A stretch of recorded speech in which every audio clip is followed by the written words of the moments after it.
इस समय हम दूसरा कुरिन्थियस उसका चौथा अध्याय और उसका 7वां वचन पढ़ने जा रहे हैं। दूसरा कुरिन्थियस की पत्री उसका चौथा अध्याय और आयत 7।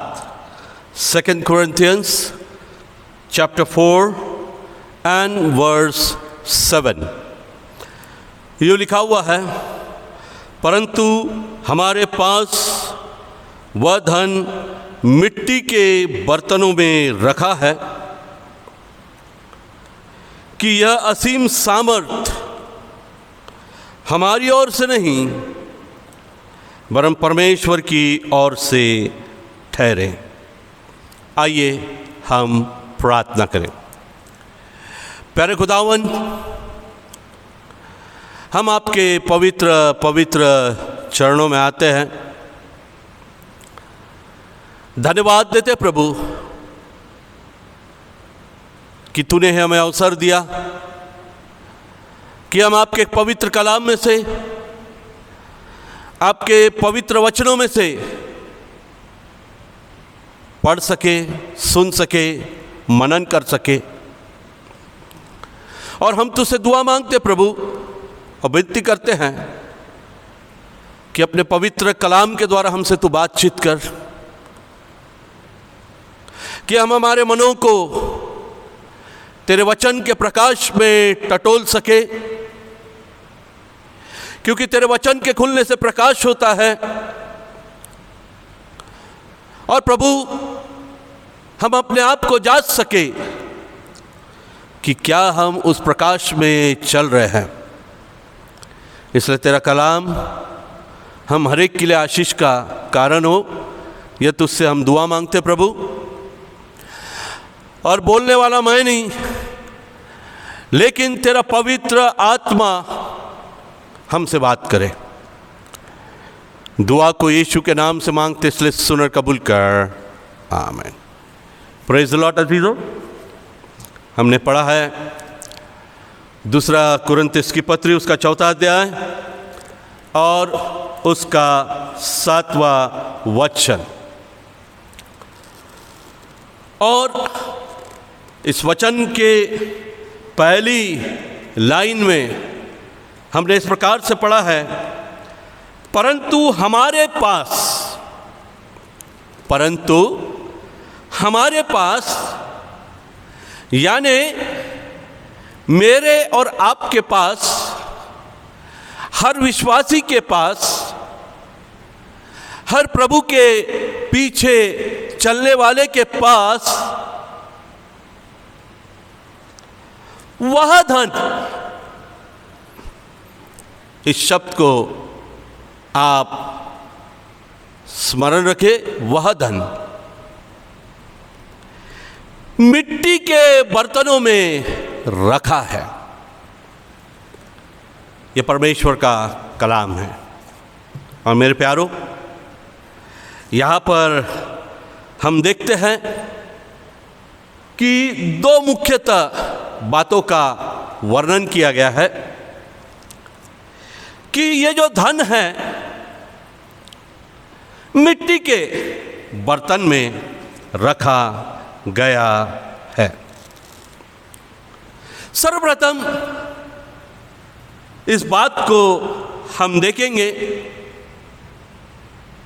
कि ये जो मिट्टी का जो बर्तन है,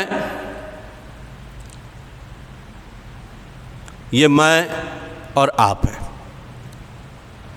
वी आर वो मिट्टी के बर्तन। और अजीजों, इस बात को हम स्मरण रखें कि मुझे और आपको परमेश्वर ने मिट्टी से बनाया है और इस बर्तन को उसने अपने समानता में बनाया है। He created us in His image, in His likeness, उसके समान, उसके प्रतिरूप में मुझे और आपको उसने निर्माण किया है। लेकिन मेरे प्यारो, वक्त के साथ हम देखते हैं वो जो समानता में, जिस समानता में उसने हमें बनाया था, वो पवित्र दशा थी, निष्कलंक दशा थी। उस दशा से, उस समानता से हम हट गए या हम दूर हो गए। लेकिन वह धन, ये कौन सा धन है? ये मेरे प्यारो वह धन है जो प्रभु यीशु मसीह है।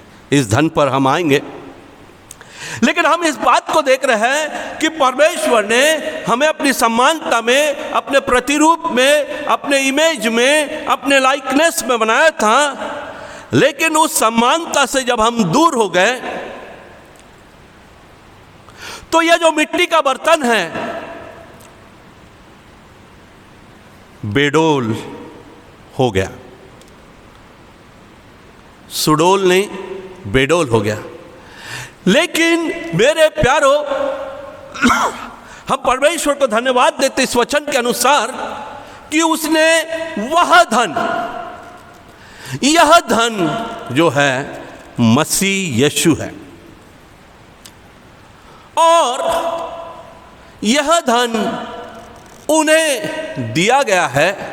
बाइबल कहती है, यदि हम पहला पत्रस उसका 2 अध्याय पढ़े तो 9वां और 10वां वचन यूं कहता है, पर तुम एक चुना हुआ वंश हो, राज्य अधिकारी, याजकों का समाज और पवित्र लोग और परमेश्वर की निज प्रजा हो, इसलिए कि जितने तुम्हें अंधकार में से अपनी अद्भुत ज्योति में बुलाया है, उसके गुणों को प्रकट करो। तुम पहले तो कुछ नहीं थे, पर अब परमेश्वर की प्रजा हो। तुम पर दया नहीं हुई थी, पर अब तुम पर दया हो। ये आयत को पढ़ने का मकसद ये है कि मेरे प्यारो, हम पर दया हुई, हम पर कृपा हुई, और अब हम परमेश्वर के वह निज धन, हम परमेश्वर के लोग बन गए हैं, हम परमेश्वर की प्रजा बन गए हैं, हम चुने हुए लोग बन गए हैं, क्योंकि उसने अपने अजीम धन को, जिसका नाम प्रभु यीशु मसीह है, हम में उंडेल दिया है। जैसा उत्पत्ति हम यदि पढ़े उसका 1 अध्याय, उसकी 2 और जो 3 जो आयत है वो हमारी ज़िंदगी की कहानी को बयान करती है। लिखा है कि पृथ्वी बेडोल और सुनसान थी। मेरा और आपका जो जीवन था, परमेश्वर की समानता से जब हम भटक गए, वो बेडोल था, वो सुनसान था, सुनसान पड़ी थी, ऐसा लिखा है। और गहरे जल के ऊपर अंधियारा था, और हमारे जीवन पर अंधियारा छाया हुआ था। हम अंधकार में जीवन व्यतीत कर रहे थे। ये जो पृथ्वी है, ये जो मिट्टी का बर्तन है, ये बेडोल था, ये सुनसान था, इस पर अंधकार की छाया थी, और परमेश्वर का आत्मा इस पर मंडरा रहा था ताकि उसमें प्रवेश करें। और बाइबल कहती है, जब परमेश्वर ने कहा उजियाला हो, तो उजियाला हो गया, और परमेश्वर ने उजियाले को देखा अच्छा है, और परमेश्वर ने उजियाले को अंधकार से अलग किया। मेरे प्यारो, इस बात की ओर मैं आपका ध्यान लाने की कोशिश कर रहा हूं कि इस मिट्टी में, इस पॉट में वो धन कैसा दिया गया है कि हम देखते हैं कि हमारी जो जिंदगानी थी सुनसान थी, बेडौल थी, उस पे अंधकार छाया हुआ था। और परमेश्वर ने देखा हमारी और उसने दृष्टि की और उसने अपने एकलौते पुत्र को इस संसार में भेज दिया और मेरे और आपके जिंदगानी में से उस अंधकार को दूर कर दिया। अंधकार को, उजियाले को अंधकार से अलग किया। उजियाले को, ये जो अंधकार है, इसमें से अलग किया। यानी उस अंधकार में से, उस पाप की दलदल में से, उस कीचड़ में से हमको खींचकर उसने बाहर निकाला। और अब मेरा और जो आपका जो जीवन है, ये जो मिट्टी का जो बर्तन है, इसमें एक अजीम धन दिया गया है जिसका नाम प्रभु Yeshu Masih. Praise the lord. वह धन, वह अजीम धन खुदावन प्रभु यीशु मसीह। अजीजों, मैं आपको बताना चाहता हूं, पवित्र शास्त्र हमें इस बात को बताती है कि वह हमारे लिए निर्धन बना। दूसरा कुरिन्थी उसका 8वां अध्याय और उसका 9वां पद, आइए क्यों ना हम पढ़े। दूसरा कुरिन्थी उसकी पत्री, उसका 8वां अध्याय, उसका 9वां पद हम पढ़ते हैं। तुम हमारे प्रभु यीशु मसीह का अनुग्रह जानते हो कि वह धनी होकर भी तुम्हारे लिए कंगाल बन गया, ताकि उसके कंगाल हो जाने से तुम धनी हो जाओ। उसके कंगाल होने से तुम क्या हो जाओ? धनी हो जाओ। यानी वो हमारे लिए कंगाल बन गया। वो जो धनी था वो हमारे लिए निर्धन बन गया कि हम धन पाए। अब आप कहेंगे ये कौन सा धन है? अजीजों, मैं उस धन की बात नहीं कर रहा जिसे बाइबल ने कहा है कि उसको कीड़े लग जाते हैं। मैं उस धन की बात नहीं कर रहा, लेकिन मैं उस धन की बात कर रहा हूँ जो प्रभु यीशु मसीह है, जो मेरे लिए और आपके लिए धन बना। कैसे?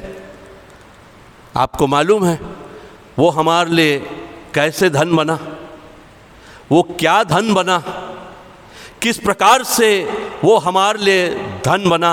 उस बात की ओर हम ध्यान डालें तो वो हमारे लिए अनुग्रह का धन बना। उसका सैक्रिफाइस हमारे लिए छुटकारे का धन बना। उसका ह्यूमिलेशन यानी अपमान जो किया गया वो हमारे लिए एक प्राइड का धन बना कि आज हम प्रभु में घमंड करते हैं। वो नम्रता हमारे लिए, उसकी नम्रता हमारे लिए धन बना।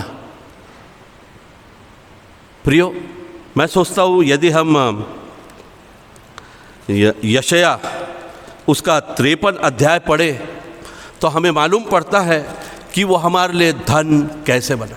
मैं पृथ्वी के धन की बात नहीं कर रहा, मैं वो मसीह की बात कर रहा हूँ जो हमारे लिए धन बना। और वो धन आज इस मिट्टी के बर्तन में वास करता है, इस मिट्टी के बर्तन में रहता है। और ये हमारे लिए धन कैसे बना, थोड़ा देखें तो कैसे बना। अगर हम यशायाह उसका 53 अध्याय निकाले और पूरे 12 पदों को पढ़े तो हमें समझ में आएगा। और मैं ज़रूर आपके लिए पढ़ना चाहूँगा और इस बात की ओर आप ध्यान लगाइए कि वो हमारे लिए कैसा धन बना, कैसा परमेश्वर ने अंधकार को हमारे जीवन से दूर करके हमें उजियाले में लाया। ये हमें जानना चाहिए। बाइबल बताती है जो समाचार हमें दिया गया उसका किसने विश्वास किया और यहोवा का भुजबल किस पर प्रकट हुआ, क्योंकि वह उसके सामने अंकुर के समान और ऐसी जड़ के समान उगा जो निर्जन भूमि में फूट निकले। उसकी ना तो कुछ सुंदरता थी कि हम उसको देखें, और ना उसका रूप ही हमें ऐसा दिखाई पड़ा कि हम उसको चाहते। मैं इस बात की ओर आपका ध्यान ला रहा हूं मेरे प्यारो, मसीह हमारे लिए निर्धन बना ताकि हम धनी बने, और वो धन जो मसीह है हम में वास करे। और वो निर्धन कैसे बना, उस बात को यदि हम देखें तो उसकी कोई सुंदरता नहीं थी, कोई रूप नहीं था, और कोई उसको चाहता नहीं था।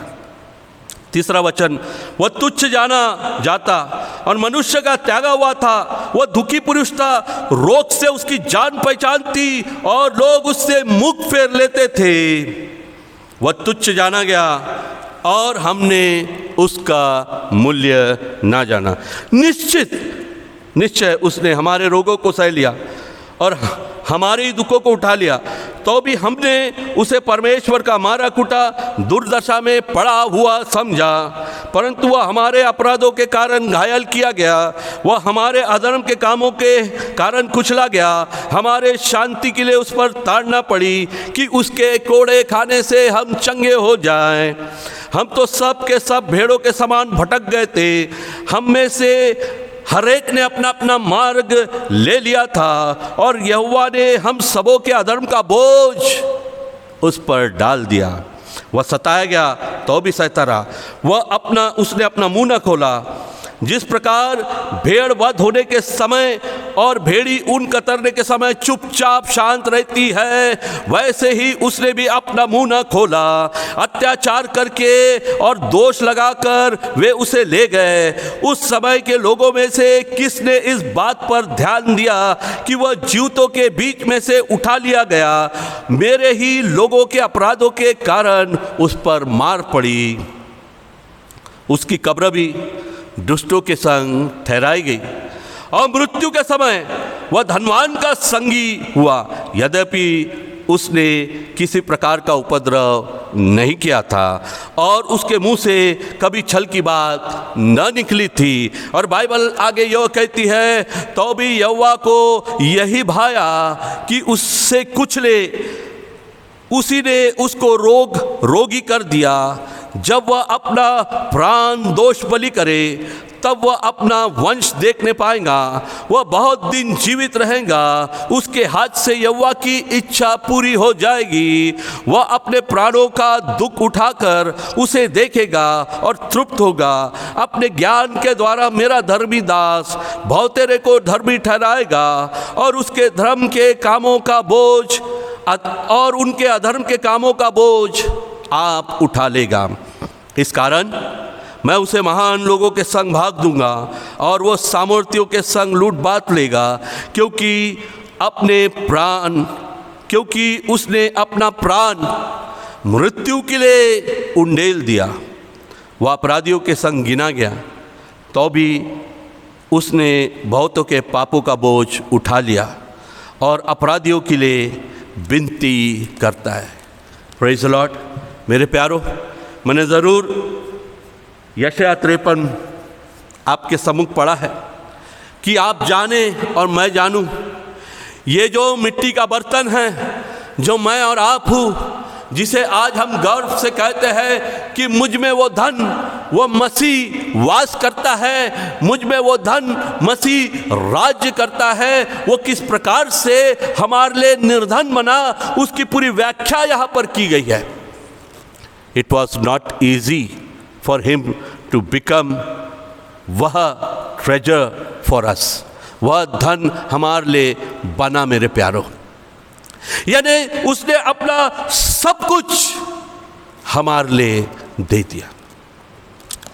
यदि हम इफिसियों की पत्री निकालें, उसका पहला अध्याय और 7वां और 8वां वचन पढ़े तो यूं लिखा है, हमको उसमें उसके लहू के द्वारा छुटकारा अर्थात अपराधों की क्षमा उसके उस अनुग्रह के धन के अनुसार मिला। Praise the Lord. प्रभु की स्तुति हो। जिसे उसने सारे ज्ञान और समझ सहित हम पर बहुत तायत से किया है। मेरे प्यारो, इस आयत को हम समझे कि हम उसके लहू के द्वारा, हमारा जो छुटकारा हुआ है उसके लहू के द्वारा है। और बाइबल कहती है अपराधों की क्षमा हमको उसी के द्वारा मिली है, और ये सब उसके अनुग्रह का जो धन है, उसने जो मुझ पर और आप पर अनुग्रह किया है, यह वो धन है कि हमको उसके द्वारा छुटकारा मिला है और उसी के द्वारा हमारे अपराध क्षमा किए हैं। यह धन हम में पाया जाता है। प्रभु यीशु मसीह, प्रेज़ द लॉर्ड। और आगे जब हम देखेंगे कि पवित्र शास्त्र में इस धन का उल्लेख मेरे और आपके मसीह जीवन के लिए कैसा किया गया है। मसीह मेरा और आपका जीवन का वह धन बन गया है। मेरे और आपको, मुझे और आपको बेडौल ज़िंदगी से, सुनसान पड़ी ज़िंदगी से छुड़ाया है। उसने हमको अंधकार में से उस ज्योति में बाहर लाया। We are that pot. यह जीवन जो मसीह जीवन है, इसको और भी, इस पॉट को, इस मिट्टी के बर्तन को बाइबल में उपमा दी गई है कि मैं और आप पृथ्वी के नमक हैं। This pot, you are that pot, that earthen pot. वो मिट्टी का जो बर्तन है, इसमें नमक डाला गया है और कहा गया है कि अब तुम पृथ्वी के नमक हो। और नमक अपना स्वाद खो दे तो पैरों के नीचे रोंदने के सिवा कोई काम का नहीं। अजीम धन परमेश्वर का। अब मैं और आप क्या है, पवित्र शास्त्र बताता है तो वो हम धन है। फिर बाइबल बताती है कि हम जगत की ज्योति है, जगत की यानी इस पृथ्वी की। ये पॉट जो मिट्टी का बर्तन है, अब ये जगत की ज्योति है। और अब बाइबल बताती है कि इस मिट्टी के बर्तन में वह धन है, वह धन है जो निर्धन बन गया, जिसने अपना सब कुछ हमारे लिए दे दिया ताकि हमें अपराधों की क्षमा मिली और उसके लहू के द्वारा हम छुड़ाए जा सके। वह धन हम में समाया हुआ है। तो अब मसीह मुझ में वास करता है, इस बर्तन में मसीह रहता है। बाइबल हमको बताती है यदि हम मसीह में हैं तो नई सृष्टि है।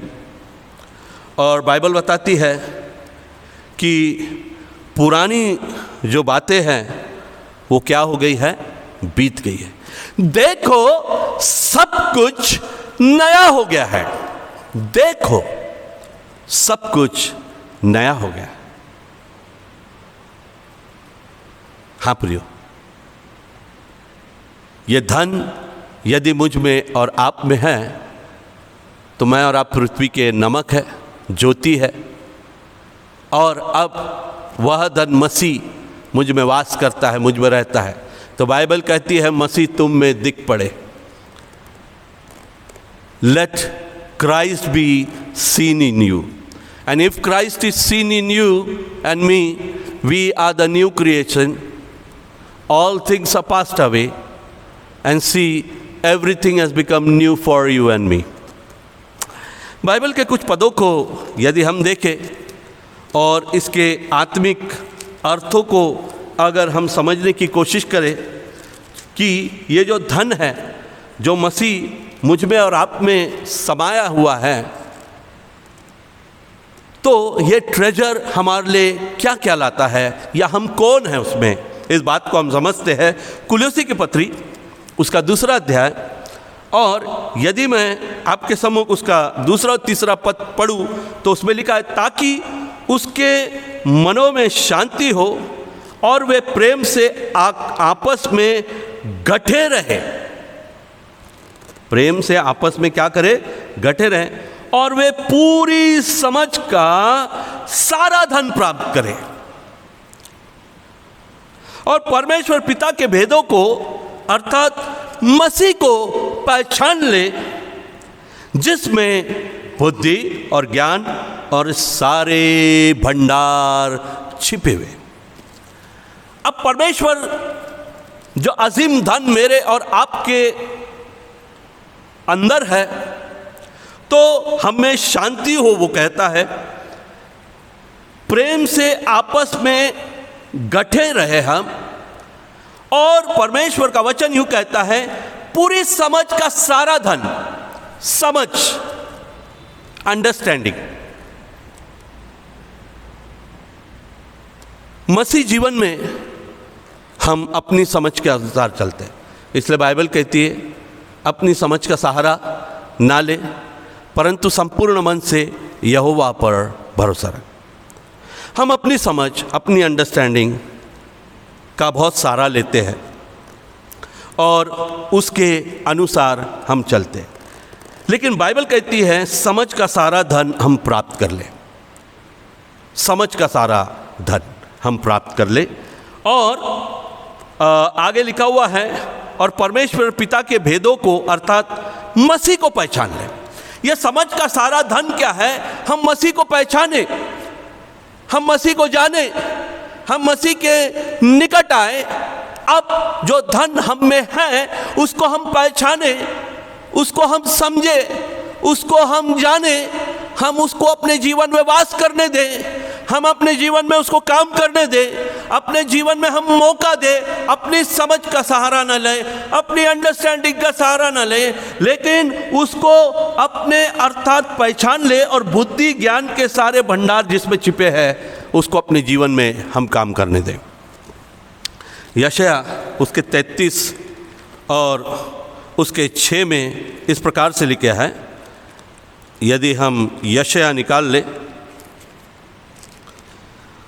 उसका 33 अध्याय, आइज़ाया चैप्टर 33 एंड वर्स 6, और उद्धार, बुद्धि और ज्ञान की बहुतायता तेरे दिनों का आधार हो। यहोवा का भय मानना, यहोवा का भय उसका धन हो। उद्धार, बुद्धि, ज्ञान की बहुतायता अब मेरे और आपके जीवन का भाग हो, आधार हो। और यहोवा का भय मानना अब हमारे लिए धन हो जाए, क्योंकि यहोवा का भय मानना ये पवित्र शास्त्र हमें सिखाता है कि हम परमेश्वर के भय में चले, परमेश्वर के भय में रहे और परमेश्वर की उन आज्ञाओं को भय से मानते रहे जो उसने हमें दिया है। तो वह धन भय, परमेश्वर का भय, माता पिता का हमको भय रहता है, हमारे टीचर का हमें भय रहता है, हमारे बॉस का हमको भय रहता है कि हम गलती ना करें। तो परमेश्वर का हम भय सदैव मानते रहे, अब ये हमारे लिए धन है। फिर बाइबल कहती है अय्यूब, हम निकाल ले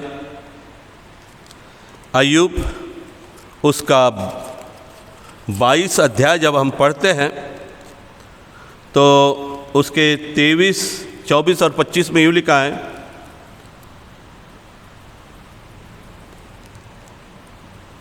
यदि तू सर्वशक्तिमान की ओर फिरे, समीप जाए और अपने डेरे से कुटिल काम को दूर करे, तो तू बन जाएगा। तू अपनी अनमोल वस्तुओं को धूल पर, वरन ओपीर का कुंदन भी नाले के पत्थरों में डाल दे, तब सर्वशक्तिमान आप तेरी अनमोल वस्तु और तेरे लिए चमकीली चांदी होगी। ये खुदा का कलाम कहता है। यानी वो कहता है कि सारी कुटिलताओं को, सारी बातों को दूर कर दे अपने जीवन से, ताकि परमेश्वर जो है और परमेश्वर तेरा अनमोल वस्तु बनेगा और वह तेरे लिए चमकीली चांदी होगी। इस प्रकार से परमेश्वर का वचन कहता है। फिर आगे लिखा है प्रकाशित वाक्य उसका पहला अध्याय और उसका 18 पद।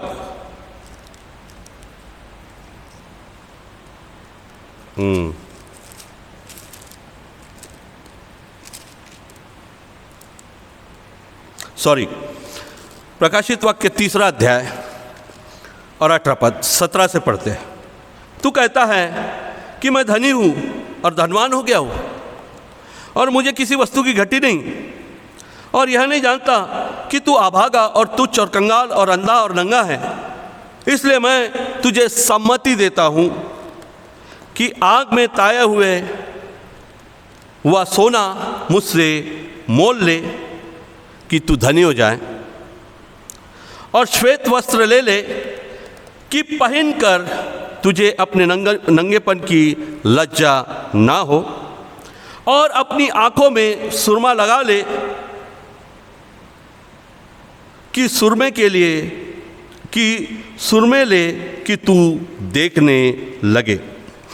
मैं जिन जिन से प्रेम करता हूँ उन सबको उलाहना और ताड़ना देता हूँ, इसलिए सरगर्म हो और मन फिरा। और आगे लिखा है जो जय पाए वो उस सिंहासन का भागी होगा। तो परमेश्वर का वचन हमको धन देता है, ताया हुआ धन, वो है मसीह। उसको ले ले ताकि हमारी जो नंगाई है हमारे जीवन से दूर हो जाए, हम सर्म गर्म हो जाएं और मन फिरा के उसके पीछे हम चलें। मत्ती रचित सुसमाचार उसका 6वां अध्याय और उसके 19 पद को जब हम पढ़ते हैं तो उसमें यूँ लिखा हुआ है। मत्ती रचित सुसमाचार उसका 6वां अध्याय और उसका 19 पद यूँ कहता है, अपने लिए पृथ्वी पर धन इकट्ठा न करो जहाँ कीड़ा और काई बिगाड़ते हैं और जहाँ चोर सेंध लगाते और चुराते हैं, परंतु अपने लिए स्वर्ग में धन इकट्ठा करो जहाँ न तो कीड़ा और न काई बिगाड़ते हैं और जहाँ चोर न सेंध लगाते और न चुराते हैं, क्योंकि जहाँ तेरा धन है वही तेरा मन लगा रहेगा। ये परमेश्वर का वचन कहता है। और आयत मैं पढ़ना चाहता हूँ, यदि आप मेरे साथ निकालें यिर्मयाह उसका 2 अध्याय उसका 13 पद लिखा है, क्योंकि मेरी प्रजा ने 2 बुराइयाँ की है, उन्होंने मुझ बहते हुए जल के सोते को त्याग दिया, उन्होंने हौद बना लिया और वरन ऐसे हौद जो टूट गए हैं जिनमें जल नहीं रहता। प्रभु जो हमारा धन है वो जीवन का जल है, लेकिन वो जो पॉट जिसमें वो धन है, बाइबल बताती है कि 2 बुराइयाँ मेरे लोगों ने की है, उस बहते हुए जल को त्याग दिया है और उस हौद जो बना ली है वो हौद टूट गए हैं जिनमें अब जल नहीं रहता। क्योंकि ये जो पॉट है, ये जो मेरा जीवन है वो टूट गया है और अब वो धन जो मसीह है, वो जो जल है जो मसीह है, अब मुझ में समाया नहीं है, वो रहता नहीं है। प्रियो, फिर पवित्र शास्त्र कहती है इफिसियों की पत्री उसका 3 अध्याय, इफिसियों की पत्री उसका 3 अध्याय और उसका 8वां पद यूँ कहता है, मुझ पर जो सब पवित्र लोगों में से छोटे भी छोटा हूँ, यह अनुग्रह हुआ कि मैं अन्य जातियों को मसीह के अगम्य धन का सुसमाचार सुनाऊं। ये पौलुस कहता है, मेरा और आपका जो जीवन है अगर टूटा हुआ है, उसमें से वो जल वो धन बह गया है, तो मेरा और आपका जीवन उस अगम्य धन जो मेरे और आपके अंदर है, वो जो सुसमाचार है, वो जो मसीह है, जो लोगों को दिख जाना चाहिए, वो बह गया है। लेकिन पौलुस कहता है कि मैं अन्य जातियों को के लिए वो अगम्य धन का जो सुसमाचार है सुनाऊं। परमेश्वर ने हमारा चुनाव इसलिए किया है कि इस बर्तन में जब वो समाया हुआ है, जब वो रहता है, वो राज्य करता है, उसका आत्मा हम में वास करता है, उसका लहू हम में वास करता है, उसने जब हमको छुड़ाया है तो मसीह हम में दिख पड़े अजीजों, कि अन्य जातियों के लिए मेरा और आपका जीवन सुसमाचार बने। फिर हम पढ़ते हैं यिर्मयाह 32 उसके 14 में यूँ लिखा है, यिर्मयाह 32 और उसके 14 में यूँ लिखा है, इस्राएल का परमेश्वर सेनाओं का यहोवा यूँ कहता है, इन मोल लेने की दस्तावेजों को जिन पर मोहर की हुई है और जो खुली है, इन्हें लेकर मिट्टी के बर्तन में रख, ताकि ये बहुत दिन तक रहे। क्योंकि इस्राएल का परमेश्वर सेनाओं का यहोवा यूं कहता है, इस देश में घर और खेत और दाख की बारियां फिर बेची और मोल ली नहीं जाएंगी। परमेश्वर का वचन कहता है कि इस बातों पर जो दस्तावेज है या जो धन हमने प्राप्त किया है प्रभु यीशु मसीह, इस पर मोहर लगी है, जो खुली है, इन्हें लेकर मिट्टी के बर्तन में रख। जो टूट चुका है अब उनको मिट्टी के बर्तन में रखना है ताकि ये बहुत दिन तक रहे। वह धन जो मसीह है इस मिट्टी के बर्तन में रहे ताकि वो बहुत दिन तक रहे। हाँ मेरे प्यारों, यह वह धन है मसीह। हम बैंक में तो बहुत धन डिपॉजिट करते हैं, फिक्स करते हैं, उसका फलस्वरूप कभी मिलता है कभी नहीं मिलता है। कुछ धन खो जाता है, कुछ चोर उचक के खा लेते हैं।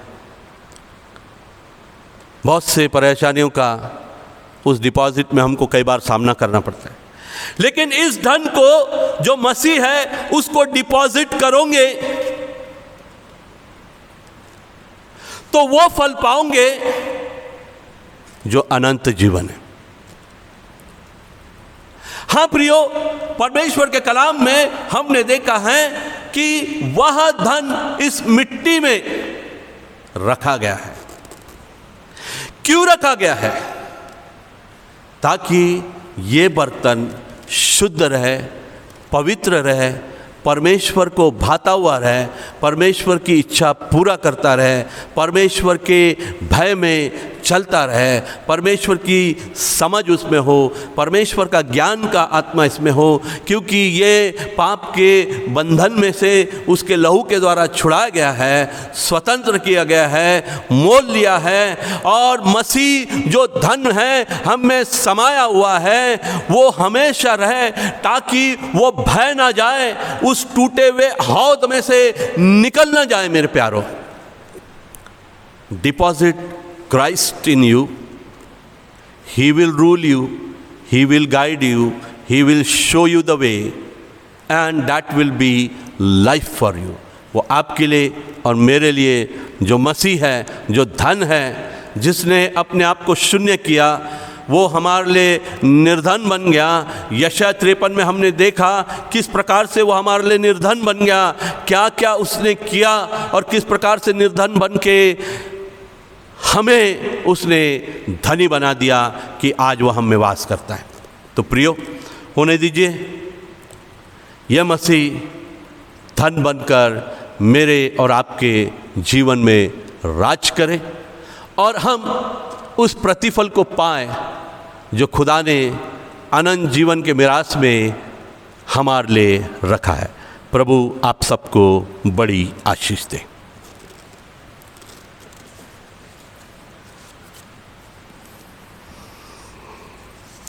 सूचनाएं इस प्रकार है कि मंडे, वेडनेसडे एंड फ्राइडे आप आपके दान दशवांश चर्च ऑफिस में लाकर दे सकते हैं और आपके रिसिप्ट्स भी जो पिछले दिनों की हैं रखी हुई है, आप उन्हें भी साथ ले जाइए। हमारी उपवास और प्रार्थना की 40 दिन की प्रार्थनाएं संपन्न हुई है और मैं सभी को धन्यवाद देता हूं कि आपने विश्वास योग्यता से उपवास और प्रार्थना में आप सम्मिलित हुए और इस पेंडेमिक के लिए, इस सिचुएशन के लिए और परमेश्वर के अनुग्रह के लिए आपने प्रार्थना की लिए, इसलिए आप सभी को धन्यवाद देते हैं। शादी की पुकार। मिस रुचिका सुनील आसवान,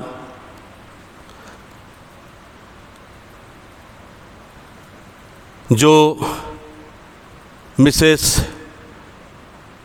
दीपिका एंड सुनील आशावान की सुपुत्री है, और रुचिका का विवाह मास्टर पंकज संतोष टाइडे,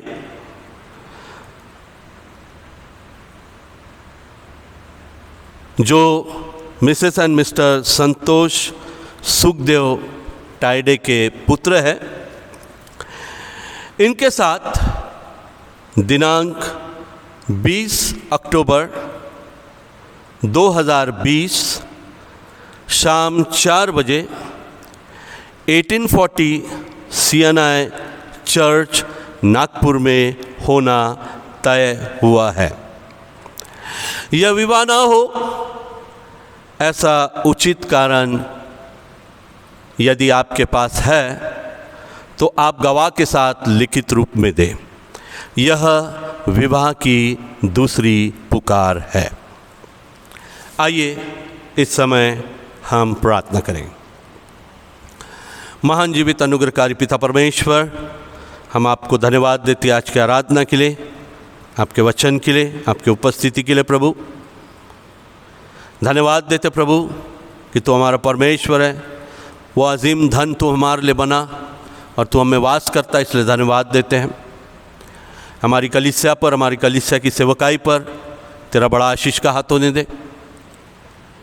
हमारे कोर्ट के मैटर्स को हम तेरे पवित्र चरणों में रखते हैं प्रभु। दिन प्रतिदिन अलग अलग प्रकार से केसेस डाले जा रहे हैं, लेकिन प्रभु हम जानते हैं यदि तू हमारी ओर है तो हमारा विरोधी कौन हो सकता है।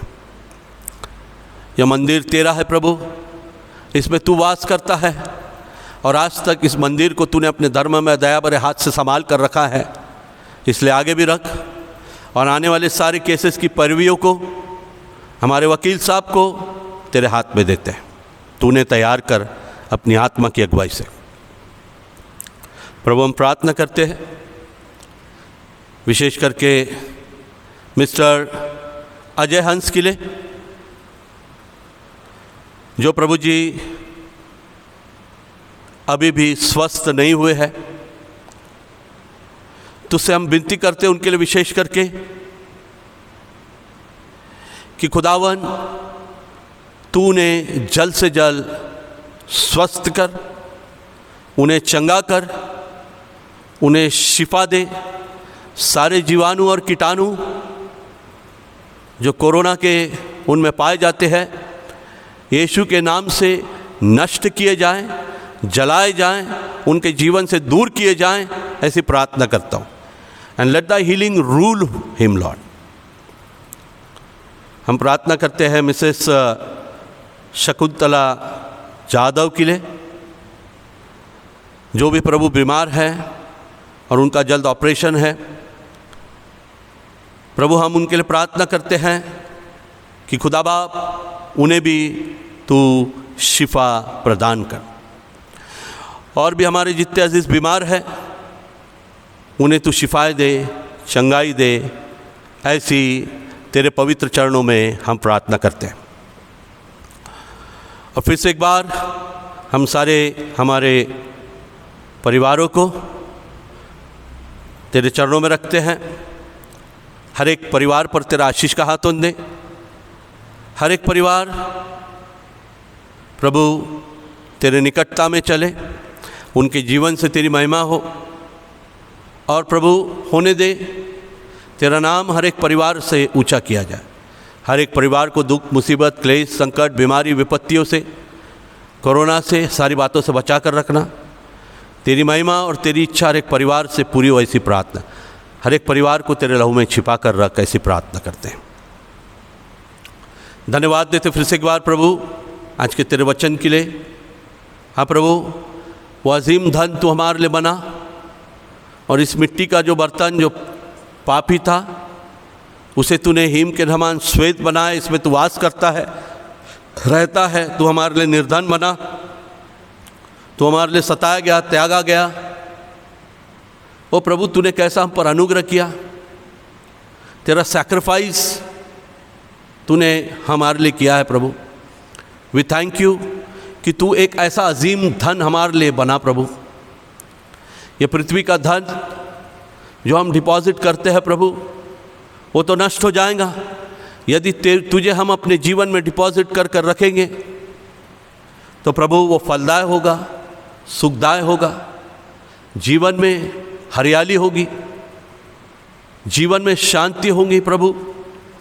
और यदि हम सताए भी जाएं, यदि हम निराशा में भी जीवन व्यतीत करेंगे, यदि हम दुखों में से भी होकर जाएं, परेशानी में से भी होकर जाएंगे, तो भी तू हमारे साथ रहेगा। तो हमारी अगुवाई करेगा, रहनुमाई करेगा और जीवन में संभाले रखेगा। अपने धर्म में हाथ से हमें लिए चलेगा, हमें दिशा बताएगा। पवित्र आत्मा के सामर्थ्य से हमारी अगुवाई करेगा और तेरा वचन हमें अधिकाई से बसेगा और हम शुद्ध होंगे प्रभु। तू वो वचन है हम में बसा है धन के अनुसार और उसके द्वारा हम शुद्ध होंगे और तेरा वचन हम में अधिकाई से बसेगा। हम फलदाय होंगे प्रभु। अब प्रभु और उस जीवन की ओर तू हमें ले जाएगा। यदि हमारे कुंड, हमारे पात्र टूटे हैं और वो धन, वो जीवन का जल हमसे बह निकल रहा है, तो प्रभु तो हमारी सहायता कर कि हम प्रभु अपने आप को संवारे और अपने जीवन को फिर अब तेरे हाथ में सौंपे कि तू प्रभु हमारे लिए वो धन बन जाए जो अलौकिक जीवन है। इसलिए तू हमारे की सहायता कर, मदद कर, अनुग्रह कर, हम पर दया कर। फिर से एक बार प्रभु तेरे चरणों में विश्व की, हमारे देश की कोरोना के परिस्थिति को रखते हैं प्रभु। हम धन्यवाद देते हैं कि इस कोरोना का जो असर है धीरे धीरे कम होते जा रहा है और होने दे, इसी प्रकार से तू होने दे और वैक्सीन भी जल्दी बनने दे और इन परिस्थितियों में जो लोग पड़े हैं उनको तू शिफा दे, उनके प्राणों को नष्ट होने से बचा ले, ऐसी प्रार्थना करते हैं। धन्यवाद देते कि तू हमारा परमेश्वर है, तूने हमें संभाल कर रखा है, अपने लहू में छिपा कर रखा है प्रभु जी। धन्यवाद देते हैं प्रभु। आने वाला सप्ताह हम तेरे पवित्र हाथ में सौंपते हैं। इसी तरह से हमको तू बचा कर रख, कोरोना से, हर एक बातों से बचा कर रख, अपराधों में गिरने से भी बचा कर रख, ऐसी प्रार्थना करते। दुआ को यीशु के नाम से मांगते, इसलिए सुनकर कबूल कर, आमीन। आइए प्रभु ने सिखाई प्रार्थना करे। हमारे पिता तू जो स्वर्ग में है, तेरा नाम पवित्र माना जाए, तेरा राज्य जाए, तेरी इच्छा जैसे स्वर्ग में पूरी होती है वैसे पृथ्वी पर भी हो। और हमारे प्रतिदिन की रोटी आज हमें दे, और जिस प्रकार हमने हमारे अपराधी को क्षमा किया वैसे तो हमारे अपराधों को क्षमा कर, और हमें परीक्षा में न ला परंतु बुराई से बचा, क्योंकि राज, पराक्रम और महिमा सदा तेरी है, आमीन। अब हमारे परमेश्वर पिता का प्रेम, प्रभु यीशु मसीह का अनुग्रह, पवित्र आत्मा की संगति हर एक उपस्थित, हर एक पर, हर एक परिवार पर खुदा बाप दोबारा आगमन तक होती रहे और बनी रहे, आमीन, आमीन। प्रभु आप सबको बड़ी ही आशीष देवे।